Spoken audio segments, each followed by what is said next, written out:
Buenas tardes, economista. Mi tema a tratar es sobre el riesgo moral.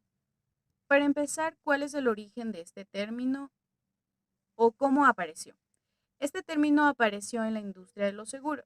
De hecho, existe la teoría del riesgo moral, que básicamente dice que cuando hay poco que perder, no consideramos que algo sea un riesgo para nosotros y olvidamos totalmente nuestra responsabilidad respecto a ello.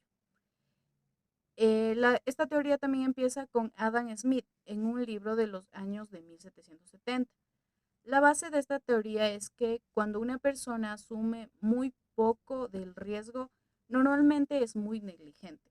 De hecho, lo explica Adam Smith, que la ausencia total de inconvenientes y de riesgos, más allá de una suma muy limitada de pérdida económica, anima a que muchos deseen participar en negocios alocados.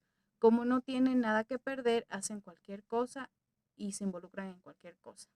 El riesgo moral técnicamente es el riesgo que existe por no hacerse cargo. El riesgo de no hacerse cargo cuando la información es básicamente asimétrica o cuando algo está suficientemente coberturado, entonces no toman las medidas del caso. Esto sucede en la industria de los seguros o se ve reflejado más en ello.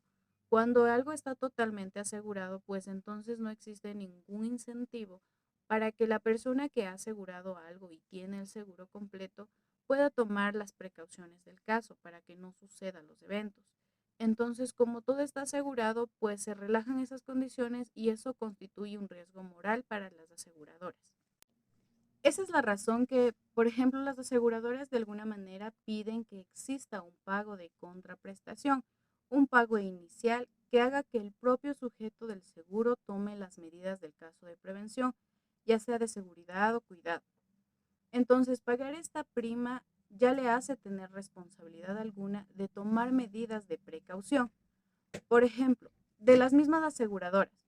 Cuando uno tiene un seguro a todo riesgo para el coche, no tiene muchos incentivos a cuidar del coche, porque sabe que cualquier desperfecto que cause con su conducción atrevida, pues va a ser pagado por la empresa de seguros y por lo tanto conduce de manera demasiado arriesgada.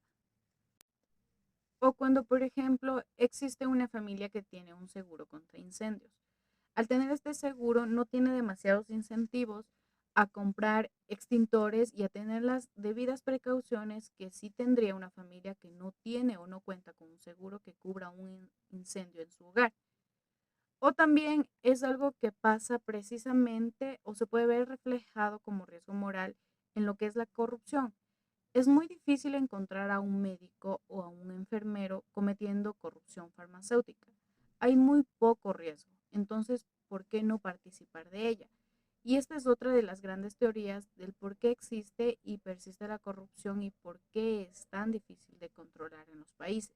Veamos otro ejemplo en donde se aplique el riesgo moral.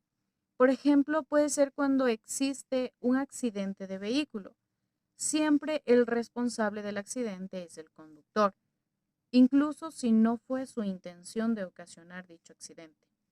Toda la responsabilidad la asume él, sin ni siquiera pensar o analizar en que el peatón tuvo a lo mejor la responsabilidad y no se fijó en el carro o simplemente no hizo uso de las señales que existen en las vías, las señales peatonales, por donde debía él realmente pasar, o simplemente más allá tenía el puente por donde él podía pasar y no lo hizo, no hizo uso de este puente.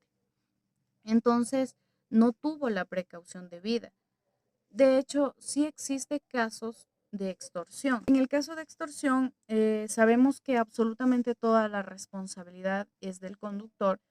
Personas dicen haber sido accidentadas por el coche e injustamente son indemnizadas y piden esta indemnización. Como podemos ver en este ejemplo, hasta en lo cotidiano podemos analizar el término de lo que es o lo que significa el riesgo moral. Bueno, eso ha sido todo y muchas gracias por su atención.